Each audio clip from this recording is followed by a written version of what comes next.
খাই খাই করো কেন, এসো বসো আহারে, খাবো আজব খাওয়া ভোজ কয় যাহারে। হ্যাঁ, গতকালকেই গেছে জামাই ষষ্ঠী।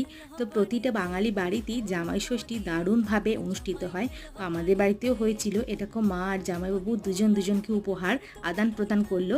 এবার চলো মেনুতে কি কি আছে দেখে নাও। প্রথমে বাটি চাপা গরম ভাত, সাথে আছে এক টুকরো লেবু, আর আছে 5 রকম ভাজা। এখানে পটল ভাজা, লাল শাক ভাজা পোস্ত দিয়ে করা, সাথে আছে আলু ভাজা, করলা ভাজা, বেগুন ভাজা।